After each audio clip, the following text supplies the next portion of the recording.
IFTU అనుబంధ AP beverage హమాలీ కార్మిక సంఘం ఆధ్వర్యంలో గురువారం సమావేశం జరిగింది. ఈ సమావేశానికి అధ్యక్షులుగా రాచేటి జాన్ వ్యవహరించారు. ఈ సందర్భంగా ఇఫ్టు ఉమ్మడి పశ్చిమ గోదావరి జిల్లా ప్రధాన కార్యదర్శి బద్దా వెంకట్రావు మాట్లాడుతూ, భారతదేశంలో అనేక పోరాటాలు, ఉద్యమాలు చేసి సాధించుకున్న హక్కులను మోడీ, షా సర్కార్ అంచెలంచెలుగా తొలగిస్తూ పెట్టుబడిదారీ వర్గానికి అనుకూలంగా చట్టాలను మార్చడానికి వ్యతిరేకంగా భారతదేశ కార్మిక వర్గం మరో సమరశీల కార్మిక వర్గ పోరాటానికి సిద్ధం కావాలని కార్మికులకు పిలుపునిచ్చారు.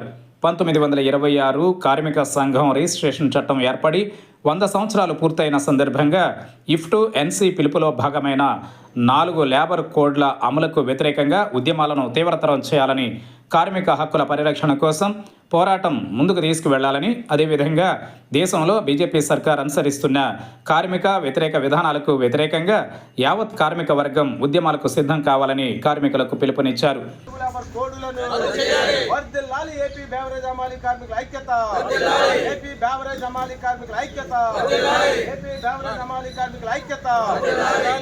అనేక పోరాటాలు, ఉద్యమాలు చేసి కార్మికుడి యొక్క హక్కు కలిగి ఉన్నటువంటి కార్మిక సంఘం రిజిస్ట్రేషన్ అనేటటువంటి చట్టబద్ధమైనటువంటి హక్కు 1926లో ఏర్పడింది.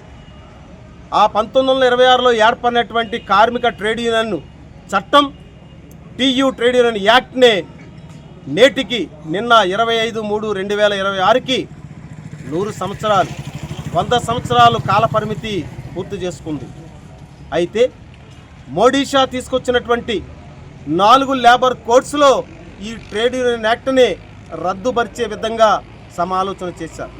అదే కాదు, భారతదేశంలో అనేక పోరాటాలు, ఉద్యమాలు చేసి 1885లో చికాగో అమరవీరులు సాధించినటువంటి 8 గంటల పని దినాలు, ప్రతి మేడే 1వ తారీఖున ప్రపంచవ్యాప్తంగా భారతదేశం కాదు, ఒక జెండా కాదు, ప్రపంచవ్యాప్తంగా ఉన్నటువంటి 200 పైబడి దేశాల్లో ఎగరవేయగలిగేటటువంటి జెండా ఎర్ర జెండా, కార్మిక చిహ్నం. ఆ చిహ్నం ద్వారా వచ్చినటువంటి 8 గంటల పని దినాల్ని 12 గంటలు చేయాలని ఒడిషా సర్కారు తీర్మానం చేశారు. ఆంధ్రప్రదేశ్లో బాబు సర్కారు రత్నాచల్, వందే భారత్ ఎక్స్ప్రెస్ లాగా 12 గంటలు పనిచేయాలని చెప్పేసి కూటమి ప్రభుత్వం కూడా అసెంబ్లీలో తీర్మానం చేశారు. ఇది ఎక్కడ న్యాయమని అడుగుతున్నాం. అత్యంత ప్రజాస్వామికల ఈ దేశంలో ప్రజల సమస్యలు పరిష్కరిస్తాం, కార్మిక సమస్యలు పరిష్కరిస్తాం అని చెప్పి గద్దెనెక్కినటువంటి బాబు సర్కార్, గద్దెనెక్కినటువంటి మోడీ సర్కార్ కార్మిక హక్కులు హరించే 4 లేబర్ కోడ్స్ తీసుకురావటం ఏంటాయా అని ప్రశ్నిస్తున్నాం. బాబు సర్కార్ ఎలక్షన్ ముందు ఆంధ్రప్రదేశ్లో హమాలీ కార్మికులకు, ముఠా వర్కర్లకు ప్రత్యేక రాయితీలు కలిగి ఉన్నటువంటి చట్టాన్ని తీసుకొస్తాం అని హామీ ఇచ్చారు.